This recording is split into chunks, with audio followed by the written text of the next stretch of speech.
Hey guys, my name's Desiree at All See in the Barn today. So today is vet day, so we're doing it a little different today. So this is Benny, Buckskin. I noticed him last week and I just did my instinct. His eye was swollen, so I just did eye drops and eye ointment, and he was on Tri-His. It is a little pussy and it's a little infected a little bit, so I'm gonna have Dr. Lucas look at it and see what's his game plan. Surprisingly, he did really good when I did him, but we'll know from there. So our plan today is we do have a few horses are becoming a little sore. We do have new horses that came in last week. There's about 7. You're going to see them. Not gonna spoil it, but you guys have to find out on your own. Also, we just picked up a horse Sunday. We are going to do x-rays on him today. That's what we do. We bring horses in. If they can't do it, we step in and we do all the x-rays that needs to do what's right for that horse. Down the road, if we need to do the right call, then we'll do that. If not, we go work as a team and we figure it out. But that's what we did. We will do him in a bit. Just be prepared. You don't see that a lot in horses. Walker do have a lot of horses. He has about 30 horses to do, mainly all the trimmies, which is great. So that is my plan today. Hi, I'm Walker Reynolds. I'm the farrier out here at All Seed in the Barn, and today we are working on this little brown horse, and we're putting some shoes and Equipack on him. He's been here for a while. We've shot him a handful of times so far, so we got his feet kind of under control. And he's really, really good. Sometimes the horses with one eye, because he had an eye removed, can be a little spooky, but he's actually doesn't seem to care. It doesn't bother him at all. And we're just gonna nail some shoes on him, pour some Equipack, and should be good. We have 30 horses today, but we've already gotten 18 done this morning, mainly all trims. So we just have a couple, I think 4 draft horses that we still need to work on, and then a couple cases that are with the vet that we're needing her help on. So we got all the basic ones done, so now we're just gonna get those done. Hello, my name is Reagan at All See in the Barn. This is Lady. She is a 19-year-old draft cross horse. She's been at the barn for probably a month now, and I'm just doing a tune-up. We're just gonna do some exercising, take her into the round pen, lunge her around, and then take her out into the arena and just do some walk, trot, and loping. Just with all the chaos going on today, just super easy stuff. We use a rubber pad on these bigger draft horses. I'm not honestly too sure why when I got here they introduced me to the idea of it, because I had used cotton or wool saddle pads my entire riding, doing whatever. So it's a change for me to use a rubber pad, which I noticed the draft horses seem to like it better and that keeps the saddle from slipping, which is nice when you're on the big guys and it's harder to get on and off. I did not know that was a thing. I've never seen a rubber pad in my life.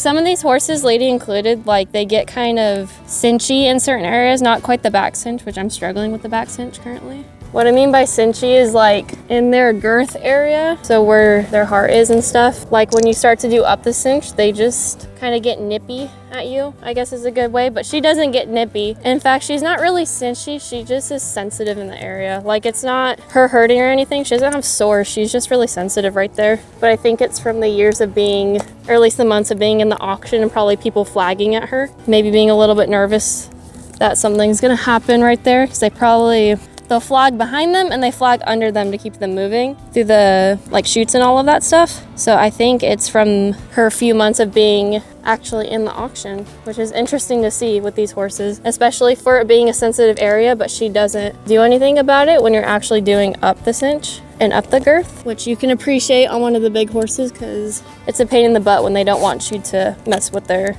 side, but she's very, very calm. It really depends too on the age, because some of these horses, Lady's 19, so she's been around the earth for a hot minute. She's older than I am. So with some of them, especially the babies, there's a lot more you need to emphasize what you're doing because they don't quite understand what's happening, especially when they're not used to it, and especially when we start to assess them under saddle to see how they are, to see if they're sore or able to be rode. Emphasizing what you're doing is extremely important because you want to make sure you kind of push every button that they have to make sure, nothing bad's gonna happen to you or them, because ultimately it's their safety too. Hi, I'm Avon from All City in the Barn. Right now we're getting prepared, getting out of the poop, out of the property, because when it rains, it gets really heavy and really muddy out there to move it with the truck and trailer. We just want to get it out of the property now that before it's raining. Then after that, I'm gonna put some DG on the section 2. That way it doesn't get that muddy before the rain. And we did cover up the hay already. The hay is already covered just to make sure it doesn't go waste. As of right now, we are currently cleaning one of the paddocks across the street. As you can tell here in a second, we got new horses. They came in, I believe sometime last week, Thursday, Friday, maybe. By the looks of it, I'd say probably about 10 of them. It's always exciting. Okay, so it's gonna get real nasty out here yet again. It's not very fun. Get stuck a lot, get real dirty. So to prep, one of the main things we like to do is we like to tarp all the hay, make sure all the supplements for the animals are put away, the stable mix, stuff like that. Especially our pellets and our shavings, those have to be covered. The rain seeps through, then we just wasted a lot of money on that, and then we can't give them dry place to stand. I'm Matt with All Seated in a Barn, and today we're grabbing Mr. Biggins for a foot trim and walking him over. It was a little bit difficult to catch, but I mean, some of the bigger guys are. Not everyone could be perfect, otherwise it'd be an easy job and everyone would want to do it. Getting a horse this size, my trick usually is, I mean, as dumb as it sounds, not being scared, because you still need to be aware enough to realize that they will hurt you accidentally, but be able to get close enough with them while they're timid to provide comfort, and then they usually give in and let you catch them after that. Good morning, I'm Dr. Lucas here at All Seated in a Barn. We're gonna be walking and talking as we move and help Farrier today and go back and forth and x-ray and do whatnot. I'm heading to go give the injection to Mr. Biggins to make him nice and happy so we can work on him. Walk this way. And this is our next guy. Complete neglect. Talia took him in and we're gonna see what's going on and do the best we can to help him out, but that's just sad. That's utter neglect right here. We're gonna go make this guy happy. So that's called cellulitis. So that happens when, usually, that's why we always worry, it's not so much about a huge laceration, but a pinprick hole, because it's what's called an anaerobic bacteria. So it's a bacteria that survives without oxygen. So it's pretty bad. You want to catch that early for sure. I wouldn't say it's rare. It's unfortunately more common than you would think, but to let it get that bad, it could have been prevented. Hi, Mr. Biggins. Hi, love bug. So usually when it starts out, it'll start small. And at that point, we can see on x-ray, ultrasound, if there's any other damage and make sure it's just soft tissue and the infection. Put him on a high-powered antibiotics and do some other therapy with him to help it. At this stage, it's pretty chronic. So unfortunately, I don't know that there's much we're gonna be able to do for him. He's already got hock pathology on the supporting limb because he's had that for so long. So we'll get some answers, and if we can't fix him, at least he's not gonna suffer anymore. If you see a little pinpoint scratch, scrub it, open it up, make sure he's vaccinated, and call your vet immediately. That way you don't end up with something like this poor guy. So merchandise-wise, we have everything sent out that was ordered for Christmas that we could get out. These beanies now are what taking over the world. I think we have over 500 orders for beanies, pre-orders too. They're coming in as fast as they can make them. They're just their own little elves over there making these hats for everybody. It's just insane. So we got an order in yesterday and we're already out of them. So we're just plugging along as fast as we can. But yeah, it was definitely a lot. Lots of learning and growth, you know, especially for the barn, because this is just taken everybody by, you know, surprise that these socks were such big hits, and these beanies and the scarves, and now we have jumbo scrunchies coming and all kinds of good stuff, the nighttime fuzzy socks. So it's something that we are definitely learning and growing and trying to go as fast as we can to make sure everybody has their presents and gifts on time, and, you know, for themselves later on. Today is Sunday. Crazy, huh? So what my plan is doctoring, which is surprisingly a lot of people out here. I have my girls who comes out on Sunday. They help me if I have that needs to be doctored, Or like today, I had Matt and the guys help me with 2 horses that needs to be done today. The first one we did an abscess that we put a duct tape on. She has to go inside a stock because when we try to pick up her feet, she won't let us do it. So she has to go inside the stock, wrap her foot with a cotton lead rope. You have to do what you have to do with that. And then we just wrap it, which she's good, surprisingly. And then the next horse, we have Queen that we just did. With her, we did have to bring her in. So I had to inject her so she could stand still so I could really clean her. And then she was actually really good. I found her vein, which is great. She is a little older draft, so we have to give her nice and calm. And then I have to scrub it and dig out all the scabby out and then all the old tissue out so it's not in the way. And then normally I put some medicine in her wound, but we don't have that because I ran out. I'd rather play it safe today, even though Dr. Lucas will have to recheck her on Tuesday. I'd rather keep it wrapped and secure because on Tuesday, the vet could just look at it, it's nice and clean. I prefer that way versus the mud because I don't want that. It's important to keep it wrapped because it's out here, it is super muddy out here and I don't want any of the horses get inside their wound care. And that's a very important out here for me. If they need to be wrapped, no matter what, might as well do it so it's secure inside that medicine in that wound. So that horse, Dr. Lucas and Walker worked together. She did have magnets in her. So I was explaining the Abrams kid, it's a good thing to have magnets in it because they're eating all that bacteria, which surprisingly, that's weird. So we brought her in and we just took all the old tissue and there was all the blood came out, which is good. We want all that new blood to come out. So when we doctor it and treat it, it's all new. This is Marco. Marco is about 15 years old, guessing by the teeth, and then he is also a ex-polo horse. We've done a bunch of stuff on him. I've done trail rides on him. We've done pony rides on him. He is like the perfect kind of all-around horse. He's a very, very good boy.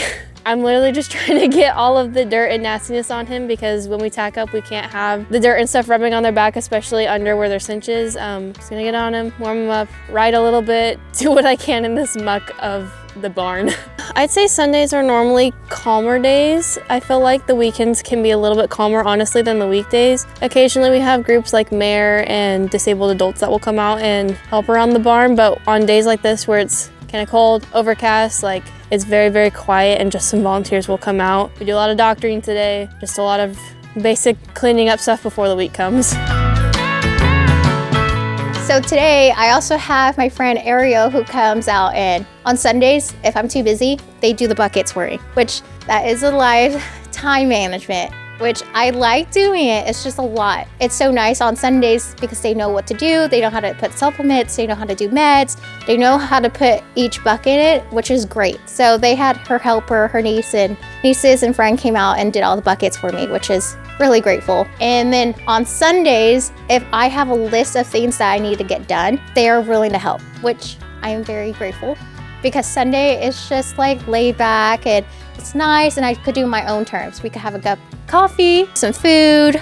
In the summer, we normally do all the big guys, like the draft pin. We'll take them out in the arena, which we won't do that today. But like all my doctoring, we'll get it done because we just make it work. And we'll spend all our day till like 4 p.m. That's how my Sunday is. Very laid back, no rush, no irritating. Even though it's a work day, but I'm glad to hang out with the people I like. My name is Sonia Aguilar. Well, we're checking out the horses, seeing what's going on with them. My dad is Abram Aguilar. He is the manager of the grounds crew. He does a lot. He honestly does a lot. I see him working and I want to, help him out. Make it easier for him. I woke up early, so I did his section and then helped her a little bit. Yeah, I went to break for 2 weeks, so I've been out here for much longer. I've seen a lot of horses that are very different and very cool. Like, they all have different personalities, which is amazing. Well, Des was injecting it, for it to be numb, get in the vein. That was scary, but cool. I think something that are very surprising on all sitting in the barn are the horses. Like, a lot of the different horses. I didn't even know there was different type of horses. And then the donkeys, small, big, all of that. It's great. To me, it's so exciting to have the kids to see the excitement and to see the why I did it and why I do it, why I love it. And it's so cool to see the reaction because some people are like, oh my God, that's disgusting. Oh, that is so gross. Or like I have one of the kids put his finger in there while he was a little sedated. He kind of freaked out for a little bit, but that's the point of the horse rescue. If you want to learn, let me know. I'm willing to teach you. I'm a little bossy, but bear with me, and I will teach you how to get into that and how to wrap legs, upsets, get your finger in it, love it. But it's so cool to see their reaction, just love it.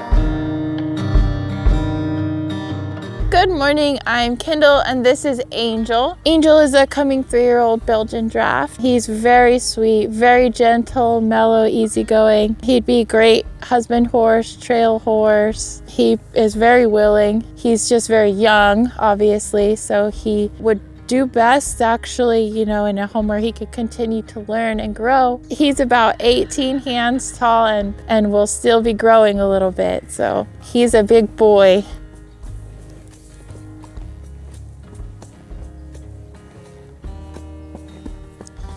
So he's young and still getting used to all of this stuff, but he takes everything very well. He's very curious and confident. He's not spooky, which is good.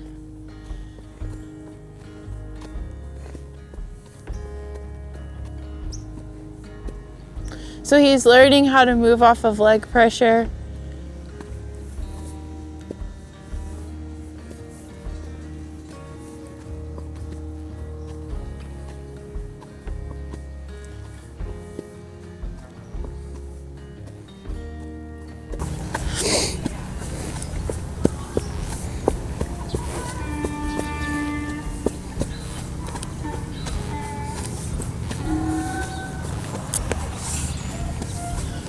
Yeah, he's listening very well. Like, he's very willing and stuff.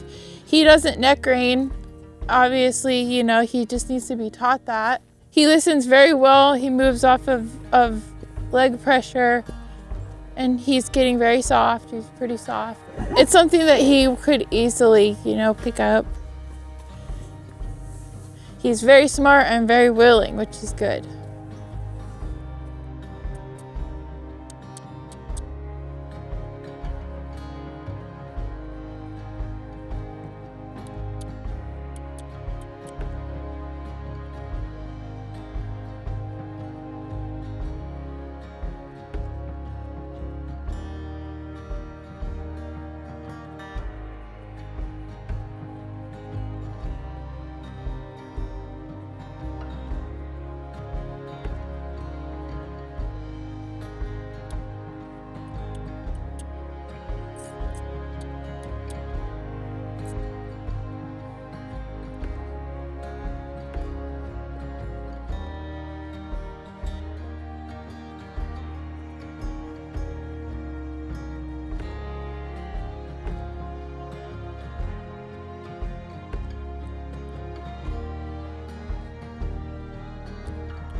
A lot of horses his age can be spooky when they brush up against the brush and everything, and as you saw, it didn't even faze him. But he's very willing, very sweet, he's actually pretty patient. We've been waiting to take him on a trail ride, but it's been the weather, but he would absolutely love that.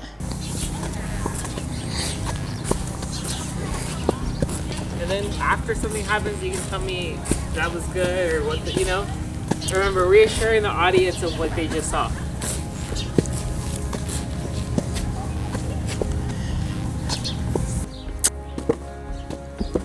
Good boy.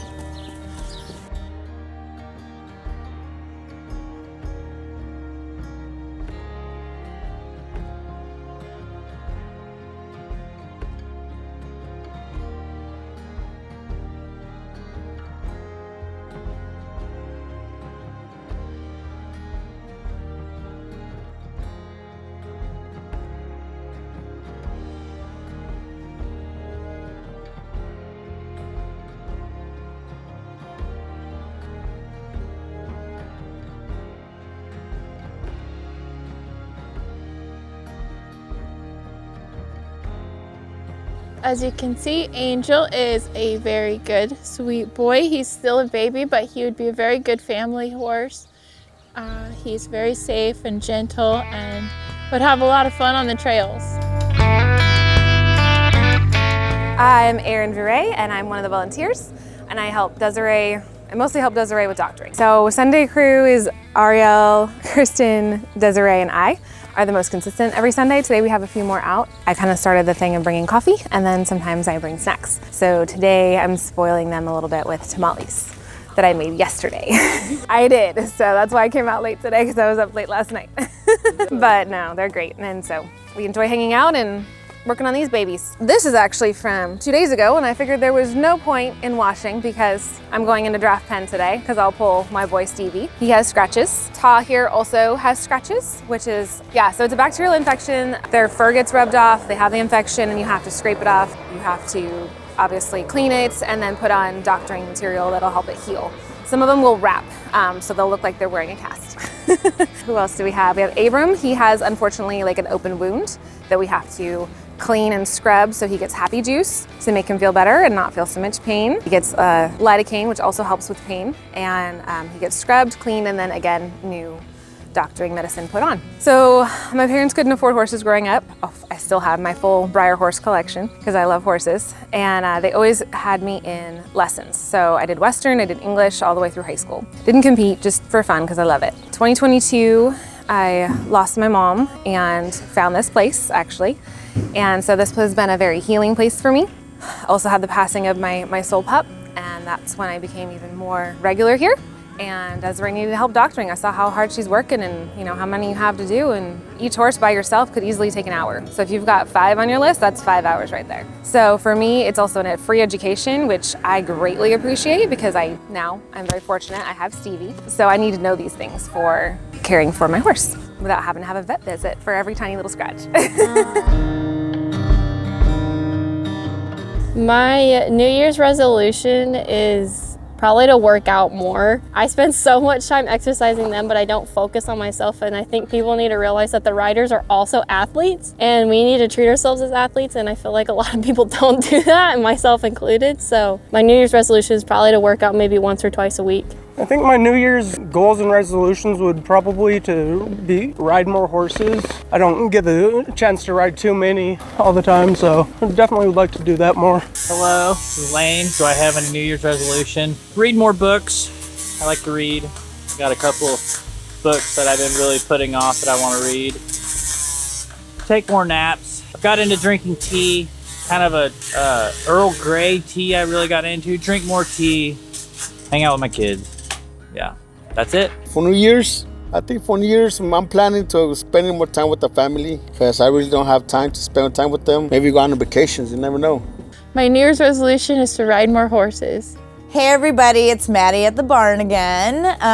New Year's resolutions. That's a hard one to pick. Everyone always picks weight loss or stuff like that. I think mine's gonna be to travel more, especially in the state. I still haven't seen all the great wonders of California, like Lake Tahoe. Have always wanted to go there. I want to go back to Sequoias to see the giant trees again. Monterey was fun, going to the aquarium with your kids, that's always a good time. So I think traveling with my family more will be on my list, and camping too, all that kind of good stuff. For my New Year's resolution, I said the same thing last year, pretty much. If you guys saw that video, then I need to be better with my finances. I like to have fun, and sometimes you just gotta go down in a little hole and stay away from the fun stuff to save up some money. I would also like to go on more trips. I said the same thing last year, and I didn't do that as much as I wanted to. Need to get out of the house. One more thing, since I've been getting pretty experienced with this whole hauling thing, I need to go get myself a Class A. I've been pushing that off, so I need to get that handled. It's easy to be comfortable and not go out and get out of your comfort zone, but that needs to happen so I can get that started. Get me a career going for the longevity. My New Year's resolution, I started a garden in this year of 2025, so probably just to continue that and the growth of it. Started off with just a tomato, strawberry plant, and now I'm at a good probably 30 different kinds of different ones. It just started off as one tomato plant and one strawberry plant, and then I took seeds from those on the strawberries, grew some more. Now I have about 30 different succulents. I have an okra plant, I have marigolds, I have a purple Jupiter plant, I have cherry tomatoes, regular tomatoes, serranos, jalapenos, and cucumbers. My New Year's wish is being who I am.